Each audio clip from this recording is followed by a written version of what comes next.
South Carolina is now the 29th state that has constitutional carry, and some gun owners are upset about this. That's what I'm going to talk about today as I give you my straight up opinion of what this means for South Carolinians and my opinion on whether this is a good or a bad thing. Let's go ahead and get into it. Now, really quick, I did one important thing for everybody here. All of my links, all of my discount codes, all of my socials, all of my channels, and everywhere you can find headshot content from Patreon to Instagram, everywhere in between, and a lot more is all inside of one link. There's also email updates. You can subscribe over there. So that way, if you're not getting updates here on YouTube, when I post a new video, I will notify you guys over there as well. It's in the description of this video. So there you go. Just want to let everybody know. Let's go and get into it. Now, South Carolina has gone through an evolution of concealed carry. Just in the 10 years that I've been doing this, they basically went from no open carry whatsoever unless you were hunting or fishing to, just concealed carry. With that concealed carry, you had to have a concealed weapons permit. You had to go through a mandatory 8-hour class. You had to do fingerprints, send $50 to SLED. Sometimes these classes would range from $50 themselves, $75, $100, $150. It just depended on really where you went. But if you wanted to carry a firearm on you, you had to go through that class. Now, we had a governor in this state, and at the time I supported her, and one good thing she did is actually kind of dial back some of the restrictions around the CWP. Not only making it lawful for CWP holders to now open carry in the state, but also our permits actually lasted 5 years, and they eventually took the mandatory cost off of renewals. Now, you still had to go through a class to get your CWP, and of course, having a CWP gives you reciprocity with other states. It makes purchasing a firearm a little bit easier. You still have to do a 4473, but there you go. There's little perks that come along with that. But overall, it made the CWP last a little bit longer, and you didn't have to send money to SLED in order to renew that. Now, everything has changed. So essentially, as long as you're 18 and you are not a prohibited person, you can open or conceal carry on your person. You can also carry a gun inside of your vehicle, and it can be open or concealed. It doesn't have to be in a certain spot. Before, it had to be, if you didn't have a permit, it had to be in the glove box. It had to be in the trunk. It had to be in a glove box. Now, again, as long as you're not a prohibited person, you can have that gun pretty much anywhere you want to. Occupied or unoccupied, doesn't really matter. Another thing with this new law that's been signed into law, so there's no waiting period here, it's already signed in, is you have no more duty to inform.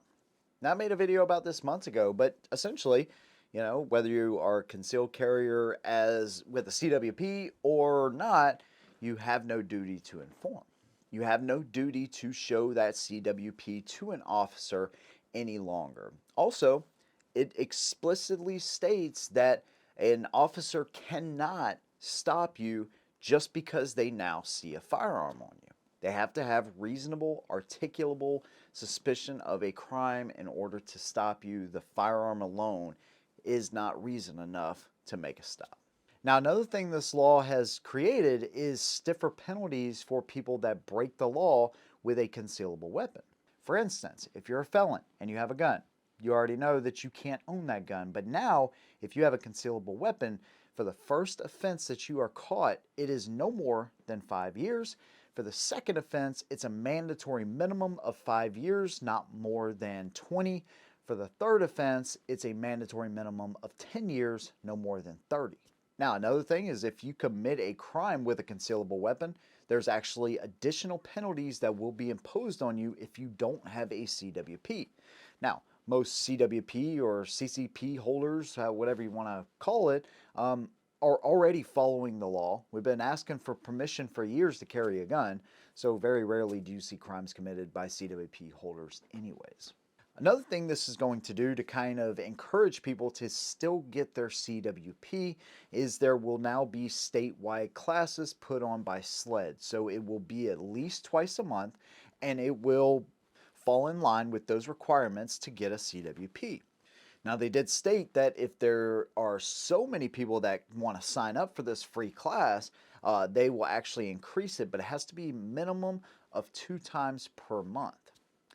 Also, they have to let gun owners know now that, hey, there is a way you can get your CWP free of charge, and also let gun owners know that if you buy a gun, I would assume that, hey, you have the right now to conceal carry or open carry without a permit.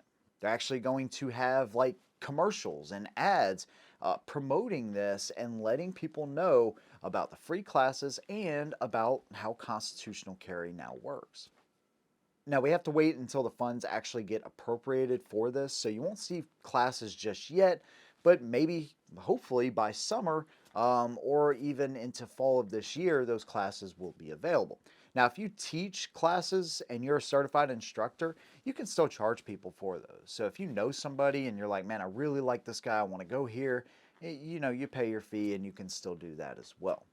Now, you may be thinking, well, why would I even want to do that? The biggest thing is the reciprocity that you get with our neighboring states.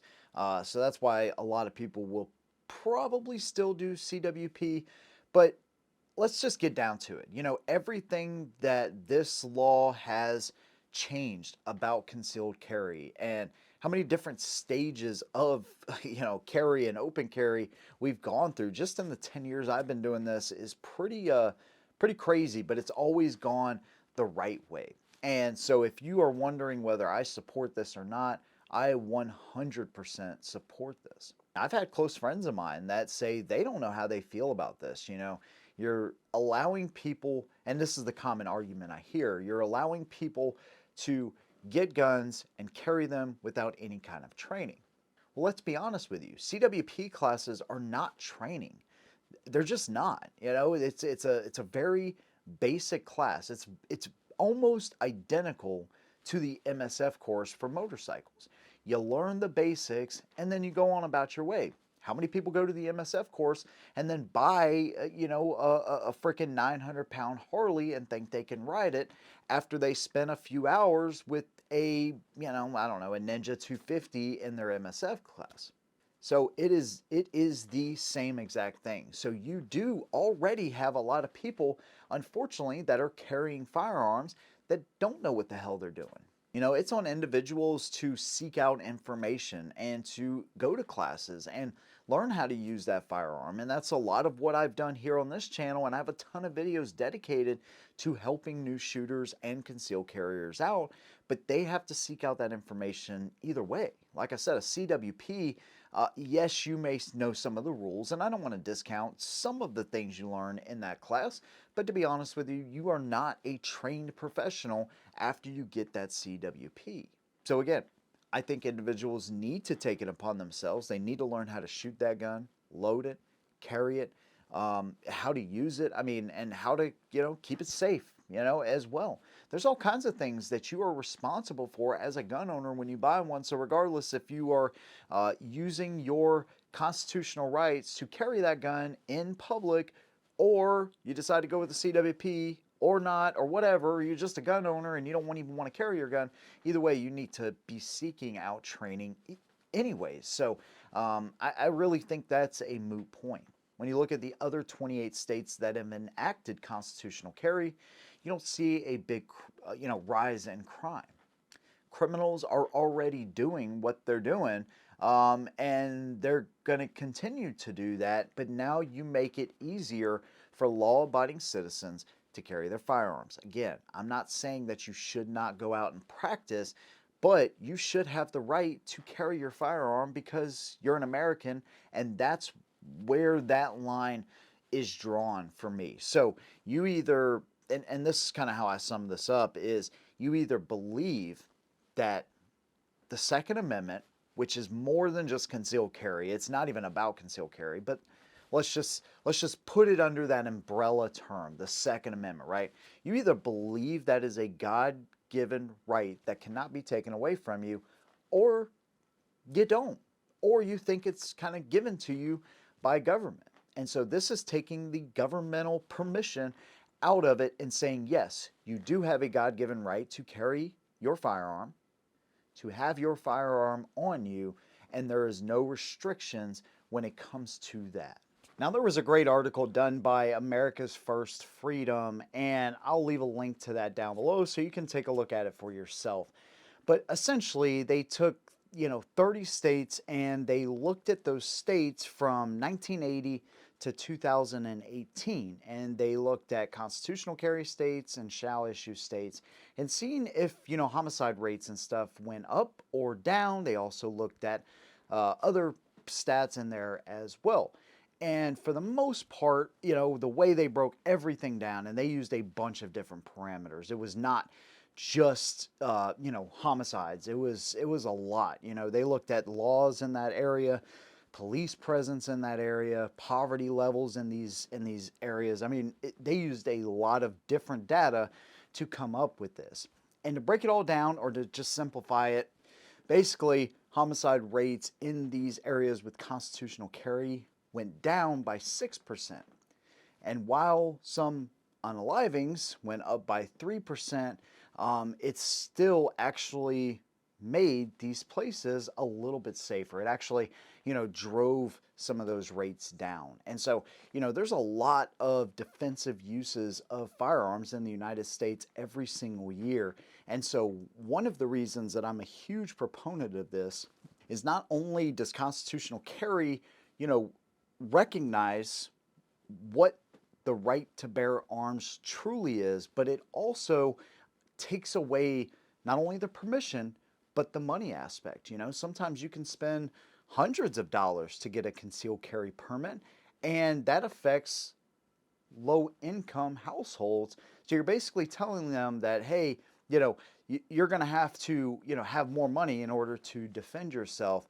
And that takes that completely away and allows everybody to use those rights. And so, yeah, I'm 100% in favor of constitutional carry, and I'm glad my state finally stepped up and Governor McMaster actually signed this into law. And so it's effective immediately. There's a lot of things that SLED has to do in the upcoming months and year to get everything prepared. I don't know exactly how long this will take to get those funds appropriated, to set up those free classes twice a month. And that's in every single county too, by the way.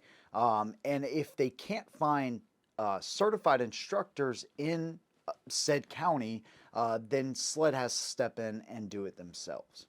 So this is a good thing all the way around. It has a lot of benefits, and of course, that's just my opinion. If you were to ask me, hey, do you think I should still get a CWP? I would, in return, ask you, how much do you travel to our neighboring states? If you still do that, I would say probably yes, it's still worth it to get your CWP for sure. But if you don't, and you just travel inside of this state and you just kind of, stay here or whatever, then there you go. You don't have to rush out and get your permit or ask permission. But that's just my opinion. I'd love to hear yours in the comments down below. And again, if you like what I do, consider subscribing. You could also join us on Patreon or join us right here on YouTube and become a part of the SHOT team. I also have some new merch out. So all of these links are down below, but with that one Linktree link, you can visit all of my socials, my store, new videos. You can subscribe for the email list. There's a lot there. And again, I just made it super easy for everybody to check all that stuff out. Big thanks to you guys for watching. See you in the next one. And as always, hold them down.